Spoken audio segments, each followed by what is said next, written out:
Tiga. Ya, assalamualaikum warahmatullahi wabarakatuh. Selamat siang. Kita dari mahasiswa Unindra ada melakukan kunjungan ke KUA. Di sini ada kelompok kita. Halo guys. Halo. Saya di sini Muhammad Revansyah Putra Istanto. Saya Ahmad Fauzan.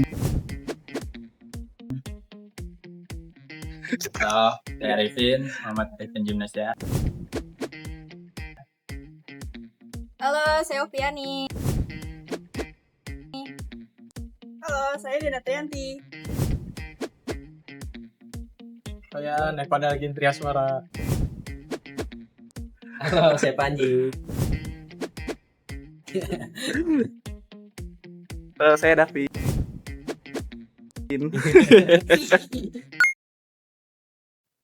Yang kami hormati Kepala KUA Kecamatan Kramat Jati,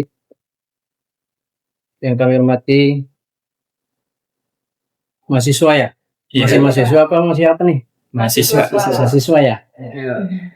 Mahasiswa Unindra yang kebetulan pada hari ini ya akan melaksanakan observasi atau kunjungan di Kantor Urusan Agama Kecamatan Kramat Jati. Puji syukur kita panjatkan kehadirat Allah Subhanahu wa taala yang telah melimpahkan rahmat karunia-Nya serta nikmat sehat dan iman sehingga kita semua dapat berkumpul dalam acara kegiatan observasi atau kunjungan dari Fakultas Teknik dan Ilmu Komputer Universitas Unindra. Alhamdulillah, salawat dan salam kita curahkan kepada junjungan kita Nabi besar Muhammad sallallahu alaihi wasallam. Mudah-mudahan kita semua mendapatkan syafaat dari beliau hingga yaumil akhir. Amin. Ya, alhamdulillah pada hari ini ya tanggal 19 ya. 19 Mei 2026 Kantor Urusan Agama Kecamatan Kramat Jati ya telah menerima secara resmi ya. Kalau ada resmi sudah ada surat ya. Kalau ada surat berarti bukan resmi ya. Dan alhamdulillah pimpinan kepala KUA Bapak Muiz Sukandar ya sudah mewakilkan kepada saya untuk tatap muka ya kepada anda semua untuk apa yang digali, apa yang ditanya, apa yang dikunjungi oleh anda semuanya ya. Dan selanjutnya saya mau tanya nih, tujuan kesini itu tujuannya apa? Ini kan bukan lagi nih. Ini kan Fakultas Teknik dan Ilmu Komputer ya? Iya. Nyambung nggak sama yang ini? Nyambung sama enggak yang di KUA enggak? Lebih ke tugas aja sih, Pak. Tugas ya? Iya. Mata kuliah? Iya, mata kuliah. Iya. Sebenarnya urusan apa ini Fakultas Teknik dan Ilmu Komputer? Yang menjuru ke sana dia? Lebih ke membangun diri aja sih, Pak, mata kuliah ini. Gitu. Paling kalau di sini administrasi ya? Kali ya? Bukan. Akhlak etika, mata kuliah akhlak dan etika. Itu masalah apa akhlak dan etika itu kalau di KUA? Maksud saya gimana? Temanya itu problematika pernikahan, Pak. Jadi gitu. diperintahkan untuk mengkaji bagaimana sih problematika pernikahan dari pasca hingga pernikahan. Baliknya. Oh gitu. Iya. Berarti itu masuknya akhlak ya, sama etika ya, salah satunya tuh. Iya. Makanya saya dari kemarin heran, ini masuk penasaran ya. Kok informatika dari KUA ya? Apa ini? Kayaknya nggak ada hubungan. Makanya ada hubungan dikit gitu loh kan, jadi nyambung gitu loh, gitu. Berarti ini sekedar mata kuliah ya? Iya. Iya. Terus berapa hari? Cuma sekali datang ya. Saya hari doang. Kirain sama 2 hari. Ya Allah, Gusti. Ini saya absen dulu ya. Bentar ya, izin ya. Iya. Yang pertama David Sofian Pratama, ada ya? Oke. 2 Oviani Nurisiki Haryono, ada. 3 Diana Trianti, ada 4 Muhammad Arifin Kimastian, Hadir Pak. ada yang 5 Panji Kurniawan, oke. 6 Nevan Elkin Triasmara, 7 Muhammad Revan Syah Putra Listanto, yang terakhir 8 Ahmad Fauzan, ya. Terus apalagi apa yang mau ditanya dari sekian mahasiswa ini? Nggak apa-apa. Kita ada 10 pertanyaan Pak dari Pak tugasnya. Ini bisa dimulai dari pertanyaan pertama mungkin. Nggak apa-apa. Saya jawab kalau bisa ya. Saya jawab. Nggak apa-apa. Relax aja, nggak usah grogi, nggak usah itu, nggak usah istilahnya tegang, nggak usah. Nanti semester berapa? 6. Nah, dari sekarang kan belajar begini nih. Iya. Biar nanti pas lagi skripsi, ya kan, terbuka, sidang terbuka tertutup, jadi nggak tegang, biasa aja, relax aja. Ntar kalau udah dibiasain nanti tegang. Pas lagi skripsi, sidang terbuka tertutup, pasti tegang kalau nggak biasa aja. Jangan slow gitu aja, nggak usah tegang. Emang mau ujian kan gitu, gitu aja. Ya, apa yang tanyain? Saya mau ingin Hmm. izin bertanya Pak. Saya Diana ingin bertanya. Pasti kan KUA punya pengalaman terkait menangani berbagai kasus problematika pernikahan ya Pak. Nah, dari pengalaman tersebut, KUA menangani berbagai kasusnya itu seperti apa sih yang paling banyak belakangan ini? Dan juga apakah trennya berubah dibanding tahun-tahun sebelumnya? Gitu. Jadi itu aja. Jadi kalau untuk problematika kebanyakan di kantor urusan agama itu mayoritas ya, itu konsultasi.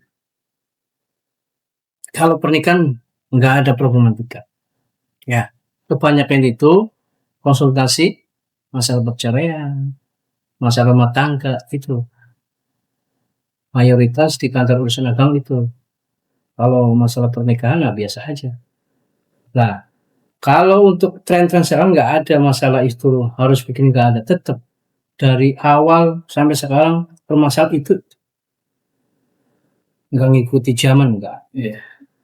Kalau mungkin masalah administrasi ikuti zaman toh, dulu yang manual sekarang online toh, ikuti zaman itu.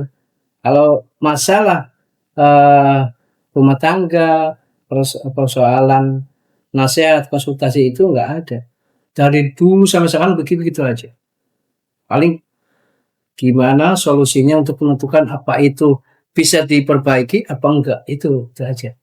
Kalau masalah untuk problematika ya, kebanyakan kalau untuk masalah hal itu ya yang saya tadi tanyain, itu kebanyakan sesudah pasca nikah ya, kebanyakan itu. Tapi itu yang dulu. Kalau yang saya sekarang udah nggak begitu. Nah, muncul persoalan itu pernikahan-pernikahan yang lama, yang tahun yang lama, baru ditunjukin ke sini, baru datang ke sini. Kalau untuk pasca baru bulan cuma enggak. Paling 1 ada, 2 ada, tapi masalah itu bisa diatasi. Paling masalah kalau pasca nikah berapa bulan ternyata ditelusuri, mohon maaf ya, laki-lakinya suami itu sudah punya istri. Nah itu persoalannya, itu problem nikah tuh gimana tuh. Nah kalau KUA kantor urusan agama untuk masalah itu kan di administrasi ada namanya surat pernyataan tuh ya, pernyataan bahwa belum pernah menikah ya. Kalau emang dijaka perawan ya kan, kalau belum menikah lagi yang udah janda, yang duda gitu.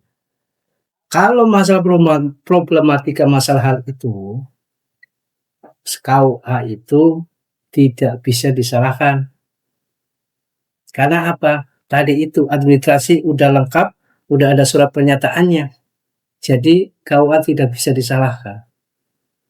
Paling kasih saran bahwa ini dicabut berproses semua, itu saran dari KUA.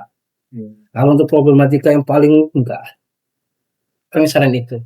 Karena apa? Semua administrasi pernikahan sebelum pernikahan itu semua harus lengkap. Yang paling penting, itu tadi surat pernyataan itu. pernyataan itu bisa sampai kapanpun, walaupun nanti ada permasalahan di kemudian hari 10 tahun, itu ada buktinya. Oh, ada pernyataannya bahwa Bapak benar kok belum menikah. Itu. Masalah di kemudian hari habis nikah ternyata punya istri, kita nggak tahu. Yang penting administrasinya udah lengkap. Ya. Untuk mengikuti zaman udah ada. Kalau itu ikuti zaman, masalah problematika ya nggak ada. Tapi kalau untuk administrasi ikutin yang dulunya manual sekarang online gitu ya gitu. Kebanyakan kalau di kantor urusan agama itu, nah itulah permasalahan rumah tangga itu, nah itu dikeluarin semua bahwa istri saya begini, suami saya begini, itu. Nah, jalan satu-satunya kalau emang tidak ada solusinya, ya udah, ayo kita tingkatkan lagi ke level kota. Itu ada konsultasi juta. Ya, problematika banyak di situ sebenarnya. Yang paling intinya gini, yang banyak problematika dalam rumah tangga di kantor urusan agama itu, yaitu masalah rumah tangga pasca nikah, ya, rumah tangga karena ekonominya kurang atau apa, itulah hubungannya sama itu, ya, gitu. Terus apa lagi? Mau tanyain? Ada yang kurang jelas? Sejauh mana kesiapan mental dan emosi calon pasangan menjadi perhatian KUA sebelum pernikahan dilangsungkan? Nah, mental itu lah itu sebelum pernikahan kan ada bimbingan namanya. Nah, bimbingan itu dijadwalkan setiap bulan sekali. Ya, itu serentak, dalam arti serentak, satu KUA 15 pasang. Setiap KUA 15 pasang. Ya. Nah, itu mental kuat, enggak kuat, siap, enggak siap, itulah nanti di situ. Nanti kan ditanya begini, ya kan? Nanti juga dapat modulnya. Modul itu nanti dibaca-baca, ya. Nggak mungkin kalau sudah menentukan pernikahan jadwal, nggak mungkin itu saya nggak kuat, nggak siap, nggak mungkin. Pasti siap, pasti. Karena apa? Semua udah terkoordinasi, udah terorganisir, iya kan? Masalah pelaminannya, tempatnya itu sudah. Ada juga yang belum siap, ternyata itulah problematika itu, ya. Oh, ternyata ditelusuri bapaknya nggak ada, ya kan? Bapaknya hilang, meninggal, ya kan? Kabur, itulah yang nggak siapnya di situ. Kalau untuk mental calon-calon pengantin mah, insya Allah kuat, mampu, siap, yakin itu. Oke. Itu problemnya kalau emang ada begitu, dia kendor mentalnya. Tadinya bapaknya ada, nggak tahunya kurang berapa hari kabur. Itu mental down. Akhirnya nggak siap-siap ya, gimana lagi? Gitu ya. Masalah mental lah, pasti semua mental kuat lah untuk calon-calon. Nggak mungkin nggak, yakin saya. Pacaran aja kuat, apalagi mau nikah sih. Pacaran udah 5 tahun, masa menikah aja nggak kuat, nggak siap. Nggak bener itu namanya. Iya, iyalah, nggak bisa begitu. Makanya kecuali kalau baru nih ta'aruf nih, baru sehari langsung lah, baru mungkin iya kan gitu. Ya. Tapi tuh udah 5 tahun, 10 tahun, masa iya sih belum siap? Gitu. Secara loginya begitu. Ya. Terus apa lagi? Saya Nggak apa.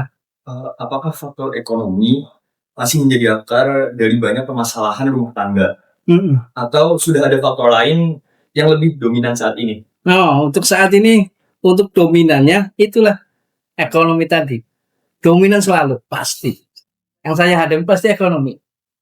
Pak, suami saya nggak mau kerja. Sekali dapat duit, sekian cuma kasih sekian. Istri nggak terima. Gitu loh. Permasalahan di situ. Pasti ekonomi, semua ekonomi. Masalah istilahnya, oh, suami saya ternyata diam-diam udah nikah lagi. Itu cara. Kebanyakan yang dominan ekonomi. Apalagi zaman-zaman sekarang. Meludak itu ekonomi. Maksud saya, kalau masalah ekonomi, ayo kita bareng-bareng gitu loh maksud saya. buat itu orang-orang itu, gitu loh. Jangan baru sebentar karena ekonomi terus alasannya nggak ada kerjaan, nggak nafkain, nggak boleh. Sebenarnya begitu. Kalau KUA menyarankan begitu sama orang-orang beliau itu. Jangan sampai gara-gara ekonomi yang dominan itu dalam rumah tangga jadi halangan untuk bareng-bareng sampai akhir hayat gitu loh. Yang pengennya putus, cerai, banyak yang pengen cerai gara-gara itu. Jangan, maksud saya gitu. Coba bareng-bareng dulu, ayo bicara bareng-bareng, jalannya gimana, solusinya gimana buat nangani ekonomi ini, kan gitu sebenarnya harusnya begitu ya. Kalau di KUA emang kebanyakan itu dominan itu emang ekonomi ya, tapi kalau di KUA lain nggak tahu ya. Intinya kalau di Kramat Jati begitu, ekonomi. Pertama, iya ceritanya begini nih, ujung-ujung ternyata ekonomi. Kalau kita ambil kesimpulan itu belum apa-apa udah ngadi, ternyata duitnya buat selingkuhan lah, duitnya buat inilah itu. Susah kalau kedua-duanya dihadirkan, itu susah. Pasti nggak mau kalah, menang terus maunya. Nggak bisa, nggak bisa. Saya kan begini nggak bisa itu. Kalau di KUA, kalau untuk menangani hal itu kita panggil satu-satu, nggak bisa dua-duanya begini, enggak. Satu-satu apa yang jadi masalah dari pihak laki dan dari pihak perempuan, nanti panggil. Ternyata udah begini-gini, udah ada solusi baru. Dua-duanya kita gabungin, kita kasih arahan. Gitu. Bukan berarti ya udah nggak apa-apa, cari lagi yang lain. Nggak bisa loh, nggak boleh ya kalau masalah itu. Intinya nanti nih ya, teman-teman kita nih kalau udah berumah tangga, ayolah sikapi bareng-bareng. Apa sih yang jadi masalah, sikapin bareng-bareng. Ayo, solusinya apa? Obrolin maksudnya gitu loh ya. Komunikasi. Semenjak pacaran selama 10 tahun komunikasi enak. Kalian udah berumah tangga nggak ada komunikasi, nggak boleh. Nggak ada komunikasi, akhirnya begitu. Alasannya nggak pernah nafkahi, nggak pernah ngasih arahan, nggak ngasih inilah gitu. Kebanyakan begitu. Ya, makanya lah itu tadi, mental itu pasti siap. Kalau siap ya udah berarti kita harus jalani bareng-bareng. Gimana nanti solusinya permasalahan, ayo bareng-bareng gitu loh. Mental itu awal di situ ya. Jangan sampai tidak ada komunikasi dalam rumah tangga, nggak boleh. Pasti itu ada mental, niatnya udah niat ada, mental ada gitu. Kebanyakan kalau calon-calon pengantin itu, mohon maaf nih, wawasannya, pendidikannya itu paling tinggi, kebanyakan ya, mayoritas SMA. Jadi wawasannya, keilmuannya itu kurang. Makanya kenapa diadain bimbingan di situ lah, nanti dibimbing. Itu bukan berarti harus udah jadwal boleh tinggal pelaksanaan, enggak. Kita bimbing dulu biar lebih tahu. Oh begini toh rumah tangga, oh begini toh kalau jadi suami istri, oh begini gitu ya. Nah itu kebanyakan kita nggak nyalahin masalah pengantin itu pendidikannya apa enggak, pasti mempengaruhi. Walaupun kita nggak mempengaruhi tapi pasti mempengaruhi lingkungan karena pendidikan. Beda lah orang pendidikan sama enggak, beda. Yang wawasan ada enggak ada, tahu beda pasti. Makanya kasih bimbingan di sini, suami istri datang gitu. Intinya dominan itu ekonomi, masalah ekonomi pasti. Iya, pertama tadi saya bilang, pertama bilangnya begini, nggak taunya Pak ternyata suami saya punya duit gitu. Nah itu kan berarti ekonomi. Beli ini nggak bisa Pak, nggak tahu positioning lah, itu kan ujung-ujungnya itu gitu ya. Terus apalagi? Saya apa boleh? Boleh. Jadi saya punya pertanyaan, apakah adanya perbedaan pola pikir dan gaya hidup sebelum menikah sering menjadi sumber konflik pas setelah nikahnya Pak? Kalau nggak ada itu, kalau masalah itu masing-masing pengantin ya. Iya. Misalnya kalau dibilang sekufu, dalam arti sekufu kan sepadan ya kan. Ada juga yang ngerti, ya. Jadi permasalahan konflik-konflik nggak ada. Tapi biasanya itu yang sekufu, yang kaya, misalnya udah pola pikirnya sama perilakunya pengantin itu beda. Dilihat dari gayanya, dari tampangnya udah kelihatan. Ini orang begini. Kalau bisa kita mandang. Kalau penghulu emang harus jeli dalam arti bisa narkau begini tahu sebenarnya.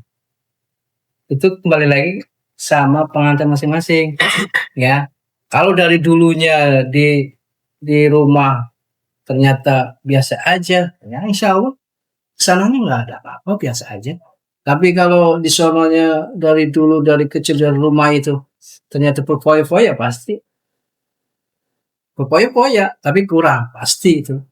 Nggak mungkin enggak. Kalau hal itu nggak bisa dihilangin, yakin saya tuh. Itu udah ada, tuh udah wataknya seorang manusia begitu. Bisa dirubah tapi dengan proses, gitu. Dengan proses apa? Ayo kita obrolin. Kalau bisa jangan begitu deh. Gitu. Ini aja nih, kan kita udah rumah tangga. Nggak kayak dulu lagi. Nggak kita sendiri lagi. Pengen ini, pengen itu. Itu kan termasuk ego, nafsu. Ya kan? Tapi kalau udah berumah tangga, nggak ada itu ego dan nafsu untuk pribadi, nggak ada. Ayo buat rumah tangga. Oh buat anak kita. Oh buat besok nih tabungan. Itu. Jadi yang kebiasaan itu bisa dirubah tapi dengan cara begitu. Pelan-pelan proses. Makanya kan kalau habis nikah tuh kan namanya sihotalik tuh, janji seorang suami. Nah itu salah satunya, ya. Itu. Jadi ayomi istri Anda, gauli istri Anda, ya.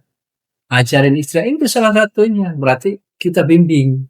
Apalagi seorang suami sebagai pemimpin harus bimbing. Walaupun wataknya suami itu harus.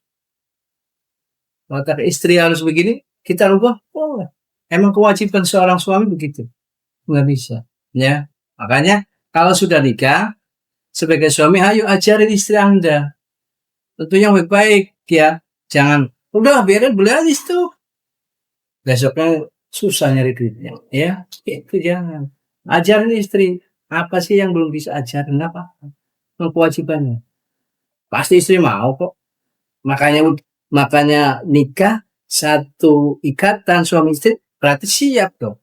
Mentalnya, dibimbingnya, diajarinnya, dirubah perilakunya, tingkah laku pasti berarti mau dong, siap dong. Kan gitu. Istilahnya itu akan mencakup pasti. Begitu. Ya. Masuk. Nah, apalagi? Dari kasus yang pernah ada, konflik seperti apa yang paling sering menjadi pemicu keretakan rumah tangga? Kenapa? Awal? Dari kasus yang pernah ada, konflik seperti apa yang paling sering menjadi pemicu keretakan rumah tangga? Wah, nah itu nggak jauh dari itu. Ekonomi itu, ya. Itu gara-gara itu jadi retak. Ya kan? Terus masalah pembagian duit. Ya kan? Istilah hasilnya. Nggak mau dikasih sama orang tuanya sendiri. Orang tua saya harus dapat. Ada itu, pemicunya itu salah satu. Wah itu berpoya-poya itu. Pemicunya gitu. Salah satunya itu.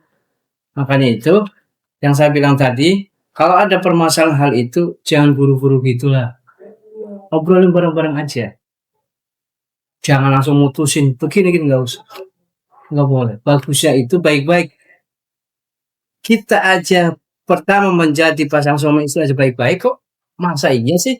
Dalam perjalanan nggak baik-baik? Ada masalah apa? Mau melaksanakan pernikahan, tanggal, pasti bareng-bareng. Rembukan dong. Harusnya begitu, berpikirnya begitu harusnya. Ya orang-orang itu seharusnya begitu berpikirnya. Oh iya, saya dulu nentuin tanggal, kompromi, ngobrol bareng-bareng. Masalah cuma hal gitu aja, masalah gaji terus ribut. Nggak bisa begitu. Seharusnya berbeda. Itu tadi kembali lagi wawasannya, pendidikannya, itulah mempengaruhi juga dalam hidup itu. Gitu.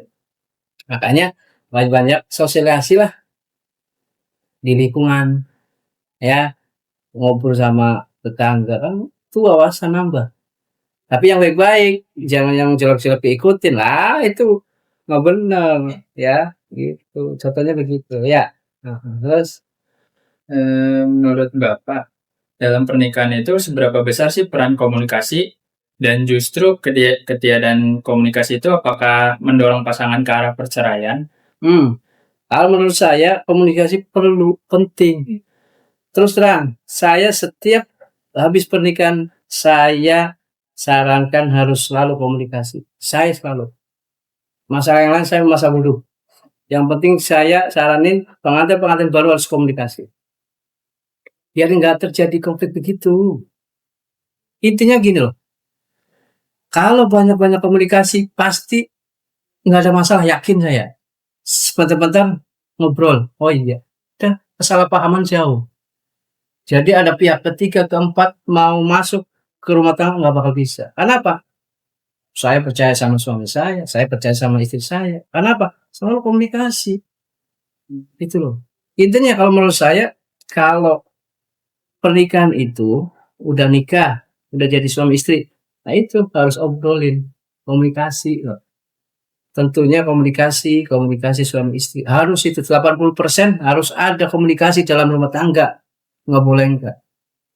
Kalau perlu 50% rumah tangga, 50% sama Allah. Kalau udah berumah tangga harus itu komunikasi sama Allah. Minta sama Allah komunikasi juga. Karena udah berumah tangga, ya, dengan tidak langsung pasti saya pengen punya ini, pengen punya itu. Minta komunikasi sama Allah, mau kok Allah. Pasti ada jalannya. Ya. Jangan istilah yang gerundel, enggak. Ah, gimana sih kayak gini, enggak ada. Minta sama Allah, yakin pasti itu. Makanya kalau udah berumah tangga itu harus ada komunikasi antara suami istri. Dan yang kedua komunikasi selalu kepada Allah. Yakin sama. Kalau Allah diajak komunikasi dalam rumah tangga, tenang, yakin saya. Rumah tangga nggak ada istilahnya, ah abang ini main judi aja pakai duit, nggak ada. Buru-buru main judi, karena selalu komunikasi sama Allah. Kalau udah komunikasi sama Allah pasti Allah ngingetin, oh ini kamu jangan begini, pasti nggak mungkin enggak. Itu ini komunikasi. Kalau menurut saya komunikasi, tapi saya nggak tahu ya kalau penghubung lain ya, kalau nikahin habis nikah itu ngasih arahan itu saya nggak tahu ya. Kalau saya pribadi, kalau saya pasti nyaranin harus ada komunikasi biar nggak ada kesalahpahaman. Kebanyakan itu kesalahpahaman di luar-luar itu karena nggak ada komunikasi. Yakin saya pasti, ya kan, pasti kalau ada salah paham pasti muncul istilah apa namanya itu, penasaran dan nanti curiga. Itu pasti, yakin saya. Kalau nggak ada komunikasi pasti ada rasa curiga. Yakin. Ini biasa pulang jam 5 kok pulangnya lama nih, jam 10. Nah, itu aja udah muncul curiga itu. Yakin saya. Makanya kalau udah punya rumah tangga, suami istri itu komunikasi. Kan sekarang ada HP. Iya. Dek, saya biasa pulang jam 5, saya lagi lembur nih. Itu komunikasi, nggak ada rasa curiga. Kalau ada rasa curiga, pasti diajak ngobrol nggak tenang. Yakin saya. Belum apa udah curiga, pasti itu. Makanya disaranin komunikasi deh. Jangan macam-macam sama komunikasi. Jangan sampai enggak, gitu loh. Kan kita ini kan satu, pengen ketenangan. Ya kan? Tenangnya apa? Dunia dan akhirat. Tenangnya di dunia apa? Nah itu. Kita kewajibannya untuk sunnah Rasul, ya, nikah. Ini kan tenang. Gitu. Kalau akhirat lah itu, kita komunikasi sama Allah, beribadah sama Allah. Itu. Makanya yang ditinggalkan yang dua itu, komunikasi dalam berumah tangga suami istri dan komunikasi kepada Allah. Yakin kalau itu di jalan insya Allah tenang aja, kayak air tenang gitu loh. Adem, yakin saya. Di luar panas kita adem, karena apa? Dilindungi sama Allah, diayomi sama Allah, gitu loh. Itu. Jadi keluarga adem dan tenang, gitu.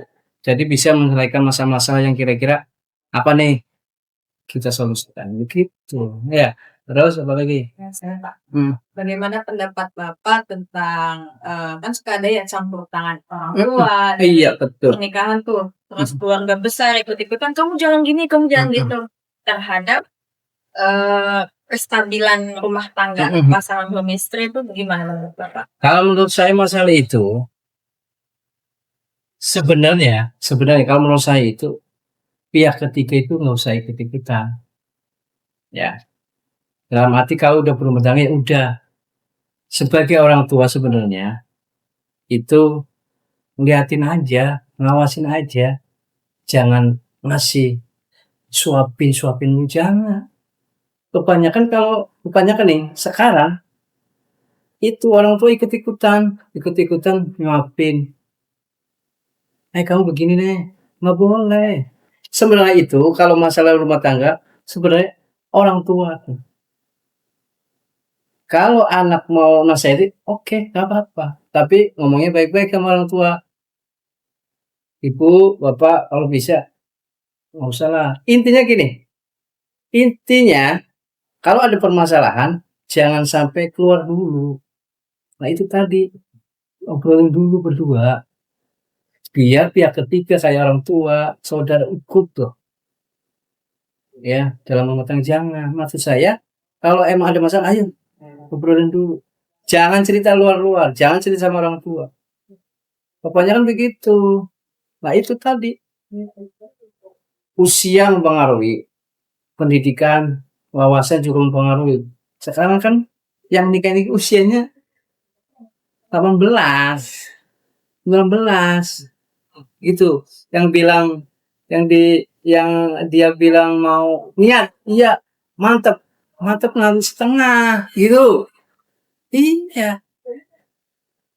Kalau yang standarnya usianya bagusnya itu sekitar 20-21 itu udah bagus, udah sedikit mampu. Tapi kalau 19 udah. Sekarang kan syarat usianya 19. Laki-laki 19, perempuan 19. Itu. Makanya itu, kalau ada masalah tadi saya bilang, intinya di komunikasi. Kalau ada masalah apa-apa, ayo obrolin dulu berdua. Jangan sampai keluar. Kalau pasti keluar, pasti ikut-ikut, yakin saya.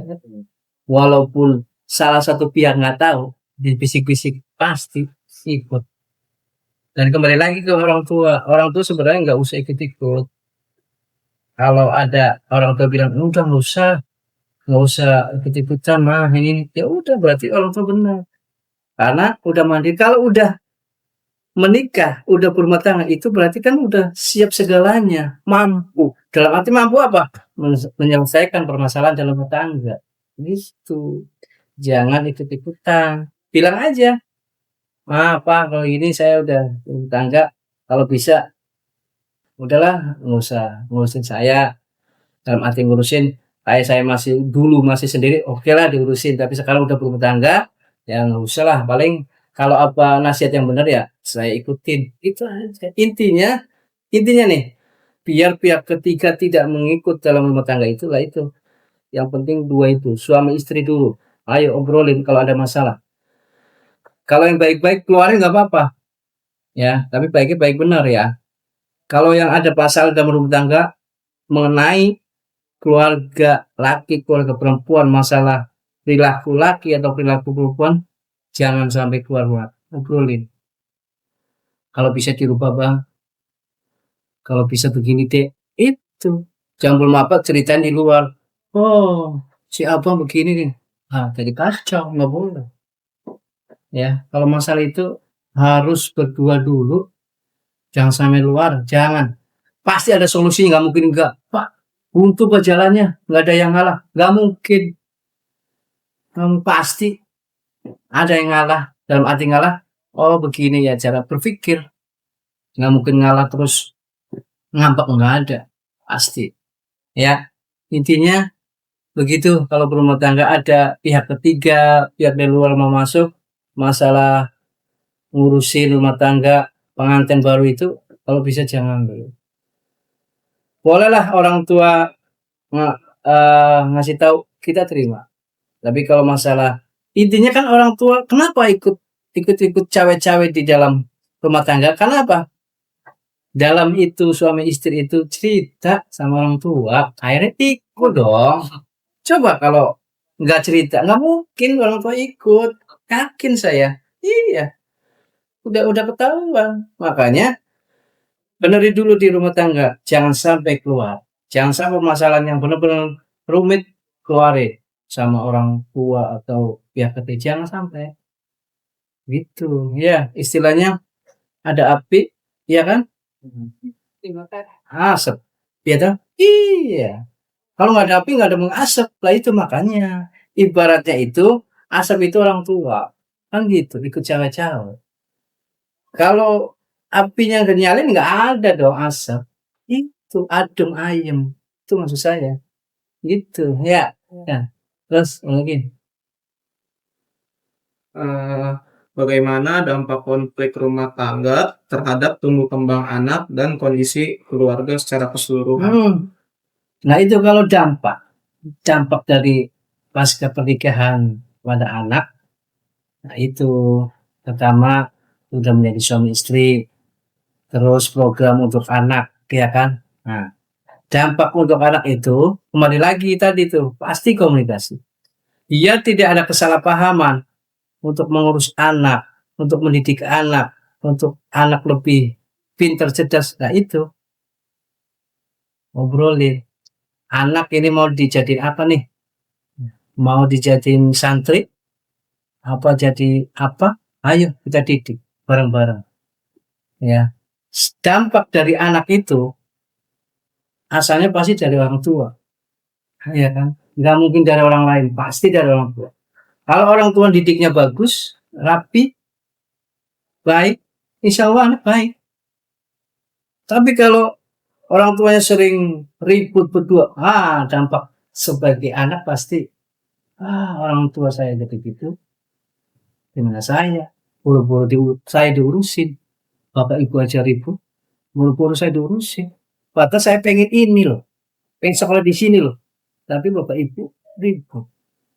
Itu dampaknya besar banget sama anak-anak. Makanya kalau ada ribut, atau udah berumah tangga, jangan sama anak.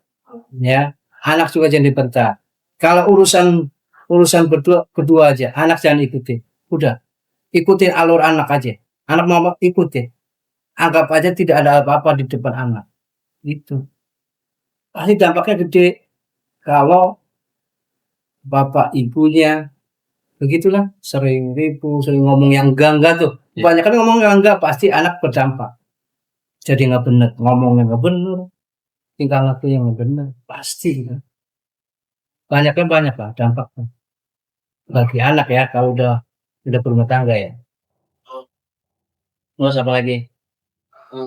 Adakah pola atau kesamaan yang Bapak perhatikan dari pasangan yang berhasil melewati krisis dalam pernikahan? Alhamdulillah selama ini yang saya nikahin ya, itu alhamdulillah nggak ada. Oh dia udah cerai, alhamdulillah. Oh dia ternyata udah nikah lagi, saya nggak dengar. Alhamdulillah, gitu. Oh dia tuh kemarin saya lihat di pengadilan. Kenapa saya tahu begitu? Karena apa? Setiap ada pernikahan pasti tetangga kan, oh iya dulu yang nikahin saya tetangga saya, oh dia masih kok pak, masih suami istri malah udah pindah dari itu. Saya tahunya dari situ. Pola-pola orang-orang gitu saya tahunya dari itu. Ya, terus apa lagi? Apa pesan atau nasihat yang paling Bapak sampaikan nih kepada generasi muda yang saat ini sedang mempersiapkan diri untuk menikah? Oh gitu. Apa nasihatnya ya? Nasihatnya itulah ya. Intinya niat. Ya. Kalau sudah punya niat, amanin niat itu. Tentunya niat untuk nikah ya. Iya. Amanin itu niatnya itu. Insya Allah kalau niat untuk berumah tangga, niat lahir batin untuk berumah tangga, menjadi satu keluarga, itu harus niatnya harus jaga. Bismillah, itu maksudnya ya. Bismillah, saya mau nikah, dan izin Allah saya menikah, mudah-mudahan lancar sampai akhir hayat, diridhoi sama Allah. Itu maksudnya ya. Maka intinya niat, jangan sampai niat itu lewat. Niat itu harus dijaga, dalam arti dijaga selalu minta sama Allah gitu, bukan berarti dijaga benar-benar, enggak, dijaga minta sama Allah biar Allah selalu menjaga gitu. Oh, niat saya biar saya kesananya lancar ya Allah, jaga. Nah, baru daftarin kan gitu. Intinya niat lah. Kalau mental pasti, kenapa ada niat berarti mentalnya udah siap dong. Nggak mungkin enggak, iya toh? Iya. Kalau udah niat berarti mentalnya, makanya bisa ngelamar berarti mentalnya udah ada dong. Iya tuh. Iya. Lamar, saya lamar. Berarti mental udah ada, udah kuat niatnya. Dan niat mental udah ada. Ya. Intinya niatnya harus dijaga ya. Terus mentalnya pasti, apalagi pendidikannya udah tinggi-tinggi lah ya, istilahnya udah wawasannya udah tinggi. Kalau bisa ya, kalau emang mau nikah mantepin dulu, dalam arti mantepin, minta sama Allah, mantepin, biar niat kita lebih mantap lagi, gitu loh, ya. Jangan asal niat giliran udah niat, nggak ada dana pak, gimana? Ya kan? Itu nggak bisa pak, saya tuh ini, gitu kan? Itu gimana pak? Saya nggak bisa apa buat rumah sendiri, nanti udah nikah, ya kan? Yang begitu, nggak usah mikirin itu, yang penting niat, mental kita udah, insya Allah jalan ya. Kalau niat kan udah hajat itu, hajat masuknya itu hajat kita udah ada nih, makanya hajat kita, niat kita harus dijaga. Bismillah, jangan sampai hajat dan niat itu lepas, ya kan, gara-gara hal lain lah, ya kan. Wah, dia ternyata udah punya lagi, nggak jadi tau, itu karena nggak dijaga. Oh, ternyata dia pacaran lagi, kalau udah saya lama tuh kan. Itu dijaga, jaga apa? Minta sama Allah, itu maksudnya. Biar kesananya enak, itu. Dan pernikahan juga tenang, langgeng gitu, nggak ada masalah apa-apa. Ya. Terus apa lagi? Udah sih. Udah tahu apa? Peraturan perkawinan belum tahu ya, undang-undang. Kalau untuk pernikahan itu salah satu syaratnya itu usianya harus, sekarang kan aturannya 19 ya, itu aturan ya secara hukum positif ya. Kalau masalah hukum syariah mah itu mungkin menurut mazhab ini bisa kurang dari itu, oke, tapi untuk positifnya segitu ya. Terus rukunnya harus ada pengantin 2 orang, tentunya laki perempuan, calon suami calon istri. Selanjutnya ada wali nikah. Wali nikah itu siapa? Nasab itu siapa? Saudara bapak, tentunya dari bapak, kakek, saudara kandung, itu namanya nasab. Kalau namanya wali hakim itu habis wali nasab. Wali itu ada 2, wali nasab sama wali hakim. Nah, wali nasab itu yang tadi saudara ya, yang satu darah sama bapak. Kalau dari ibu nggak bisa, harus dari bapak. Dalam arti dari bapak, anaknya paman, adanya bapak, tentunya laki-laki, jangan dari garis ibu ngomong. Nah itu nasab. Kalau yang kedua wali hakim, berarti habis wali nasabnya. Saudaranya udah meninggal, kakeknya meninggal, pamannya meninggal, sepupunya meninggal. Itu namanya wali hakim, nanti jatuhnya yang nikahin nanti kepala KUA. Ya, itu nanti. Yang untuk selanjutnya saksi 2 orang dari pihak laki dan dari pihak perempuan satu-satu mewakili. Itu rukunnya untuk rukun nikah. Ya, ternyata dalam pernikahan ternyata bukan walinya udah terlaksana nggak sah. Apalagi itu nggak ada aja nggak sah. Ada tapi dianggap nggak ada nih, nggak ada. Kalau tak ada nggak sah. Itu yang buat sah itu 5 itu pengantin, keduanya, wali sama saksi itu ijab kabul. Ya, intinya kalau walaupun ijab kabul bisa tapi walinya nggak benar, nggak bisa, nggak sah. Kalau undang-undang perkawinan itu banyak dari dulu, dari tahun 64 sampai yang sebelum undang-undang perkawinan 16 2019. Sebelumnya kan undang-undang pasti tahu lah, undang-undang perkawinan nomor 174 kan pasti tahu semua lah.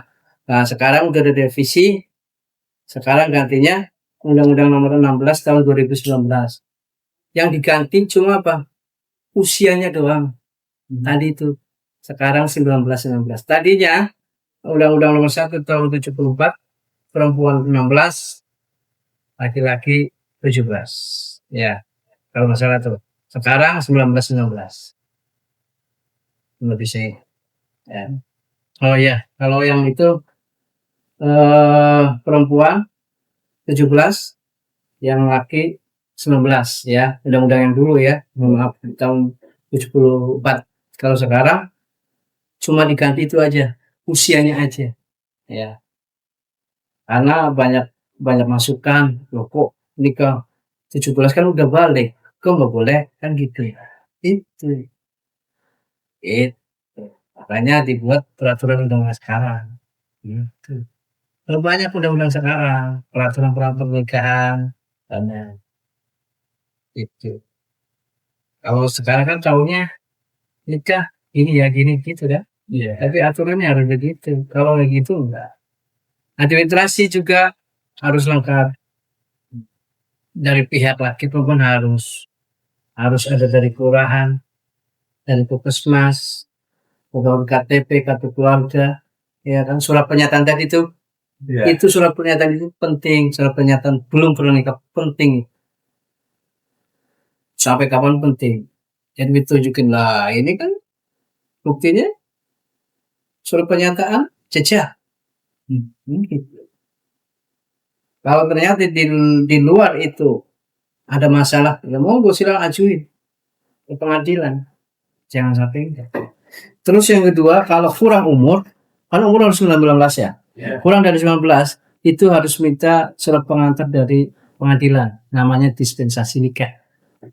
Pasti itu harus ada. Nanti kan dapat putusan itu baru dilampirin ke KUA, baru bisa laksanain. Walaupun itu usia 16 ya, 15, silakan. Yang penting ada pengantar dari pengadilan, rekomendasi lah istilahnya.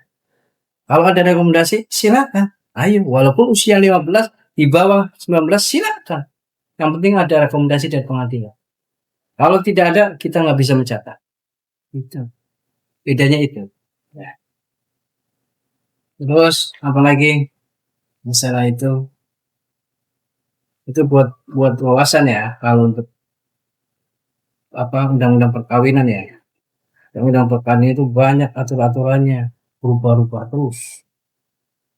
Harus dicatat. Pak itu kalau nikah sama luar negeri gimana Pak? Ya kan, nggak tahu? Iya. Warga negara Indonesia dengan warga negara asing, ya kan? Nah itu.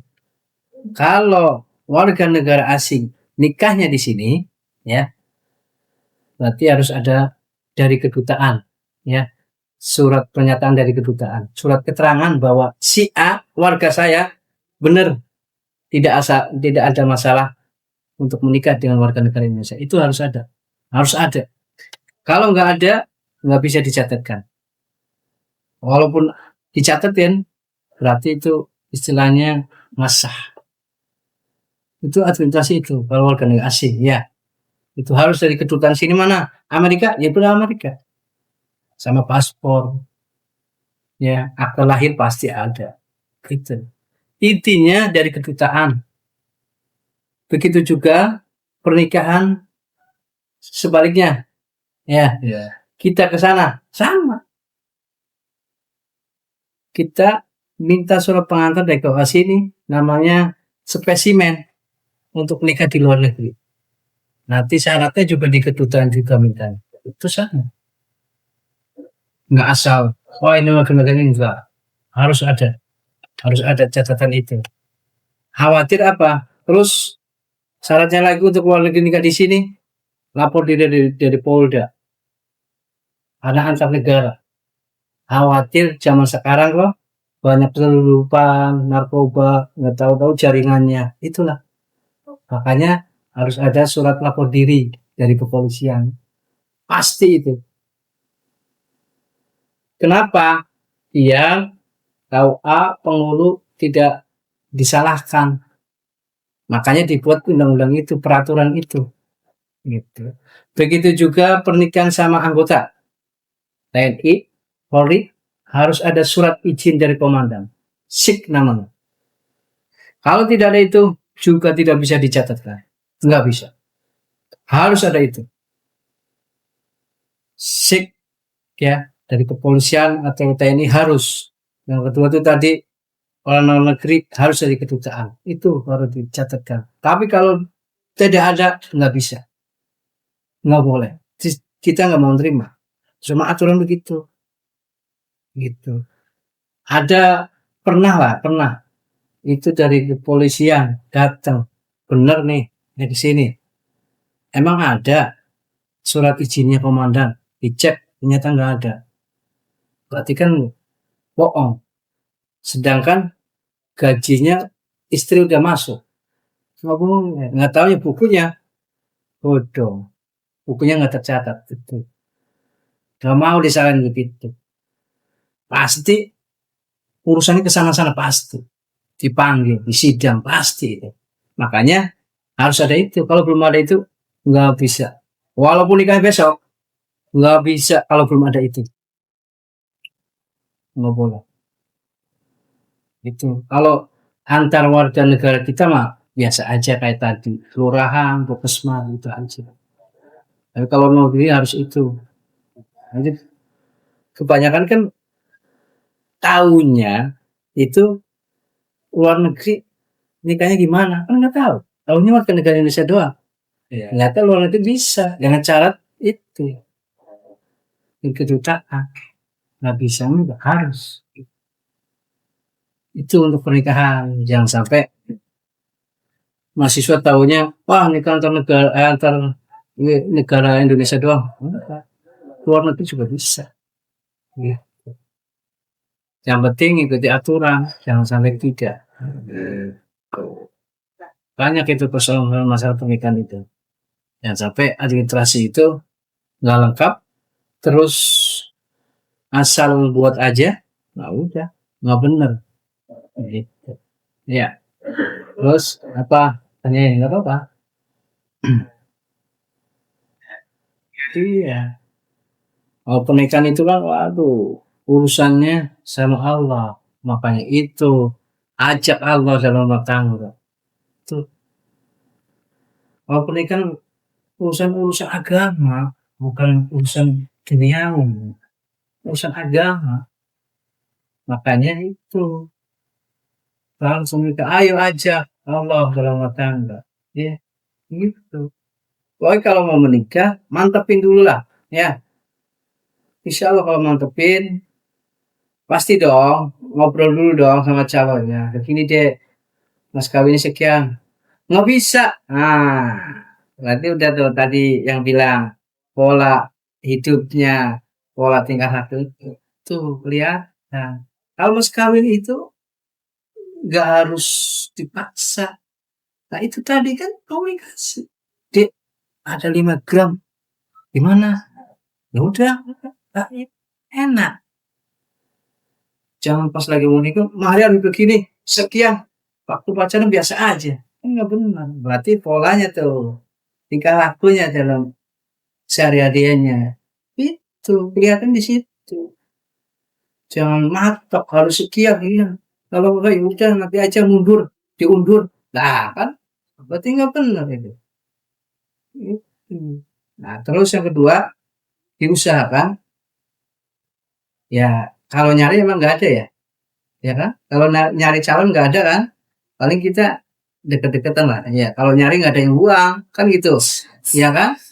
Kalau istilahnya milih ya, milih aja lah bukan nyari. Kalau milih yang bener-bener lah ya, jangan jangan asal saya senang, saya cinta, terus ayo, jangan ya. Soalnya banyak kejadian begitu, ya jangan.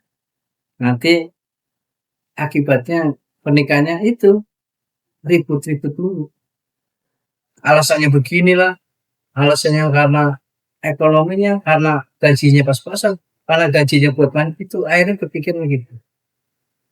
Makanya milih-milihnya yang bener lah istilahnya, benar-benar dalam arti walaupun gajinya seberapa, walaupun nanti di pertengahan jalan ternyata enggak kerja, ya udah, ayo kita bareng-bareng, kita topang bareng-bareng. Kalau udah jadi suami istri kan istilah kasar seperti baju, harus saling nutupin. Ya. Kalau suami istilahnya, oh nggak punya baju, kita tutupin. Nah, baju istri juga begitu, saling nutupin. Nah itu, saling nutupin permasalahan juga. Makanya jangan sampai keluar, sampai ke pihak ketiga, ke orang tua, saudara jamaah, itu saling jaga. Ya, istilahnya kalau rahasianya rumah tangga itu jangan dilempar kemana-mana, jangan dicari kemana, jangan. Gitu.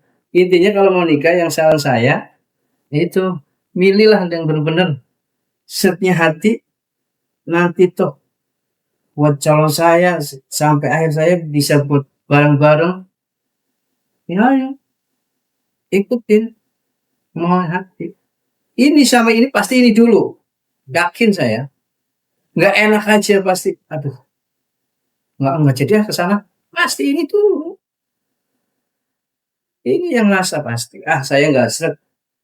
Nggak usah lah. Hari kan hari ke sini. Nggak usah.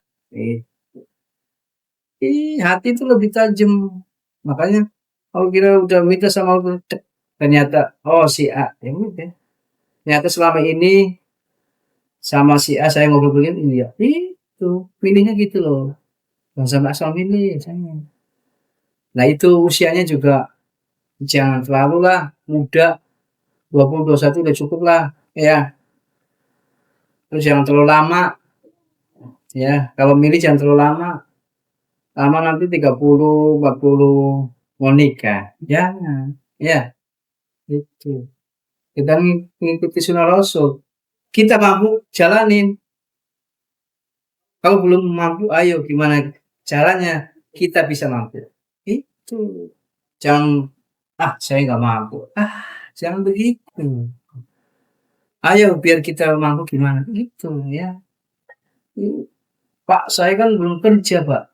Jadi belum nikah dulu. Jangan mikirin itu, jangan. Insya Allah kalau udah berumah tangga, insya Allah ada rezekinya kok. Dari mana pasti. Jangan banyak kan begitu. Yang saya tahu tuh, yang sekarang belum nikah, saya tanya, lalu menikah, kalau saya masih lagi gini, belum punya kerjaan, nah kan? Jangan berpikiran begitu. Kalau niat, ayo, saya belum kerja, sama calon gimana saya belum kerja, siap enggak? Jangan siap awalnya doang, siap untuk kesananya juga, lahir batinnya, gitu. Mau ya udah, ayo, kita usaha, gitu. Istilahnya jangan nyerah dulu deh, nggak boleh. Kita usaha. Insya Allah. Dalam apapun, apalagi dalam rumah tangga, kita harus usaha. Apa sih permasalahan, apa sih yang mau diinginkan, apa sih yang pengen diharapkan, ya kan? Itu yang sampai tidak, ya gitu. Terus apalagi? Udah sih Pak. Udah. Udah. Iya, untuk pernikahan itu. Kalau tadi ada nikahan, situ bukannya lihat ya. Oh. Ada nikahan tadi sebelum duhur. Tadi janjiannya soalnya habis istirahat ya. Oh, Batono ya? Batono nggak ada jadwal, Batono jadwal sih. Ada ini, jadi Anda pada nonton, lihat, oh kali ini. Tadi kan penghulu, wali, saksi-saksi pengantin kan. Kalau di luar apa? Kalau KUA itu bebas ya Pak. Maksudnya kayak bisa datang itu ngeliat orang Pak. Boleh, Oh, nggak apa-apa, nggak apa-apa. Kira Siapa aja boleh. nikahan dia cuma buat sekolah Enggak, aja. boleh nggak apa-apa, siapa aja. Kalau mau lihat, lihat aja. Nggak apa-apa. Banyak kok pengantar-pengantar pada lihat ya Pak. Itu. Nah, itu salah satunya mental itu pas lagi ijab kabulnya itu. Iya. Ya kan? Iya, makanya jangan tegang, biasa aja. Itu. Gitu. Jadi nanti pas ngalamin ijab kabulnya jadi tenang gitu. Nggak tegang, nggak grogi gitu nikahnya. Gitu loh. Iya. Pernikahan. Ya. Kalau pernikahan itu, kalau untuk administrasi, silakan yang datang ke KUA pengantinnya boleh. Istilahnya kalau Pak RT atau orang tua juga boleh. Silakan. Nggak harus pengantin datang sini enggak ya. Mau daftar nih, saya buat tanggal sekian. Orang tua juga nggak apa-apa. Nanti pas waktu lenggang, waktu kosong, pengantin bisa dipanggil sini untuk ngobrol, ijab gitu. Ya. Terus apalagi yang kira-kira masih ada unek-unek apa-apa gitu, nggak apa-apa. Masalah apa kayak apa kan gitu. Ya, gitu aja, dan kita akhiri, kita baca alhamdulillah. Billahi taufiq wal hidayah. Assalamualaikum warahmatullahi wabarakatuh. Waalaikumsalam warahmatullahi wabarakatuh. Ya guys, assalamualaikum warahmatullahi wabarakatuh. Jadi kita sudah selesai sesi wawancaranya. Terima kasih banyak buat yang sudah menonton, dan kami udah undur pamit diri. Assalamualaikum warahmatullahi wabarakatuh. Halo.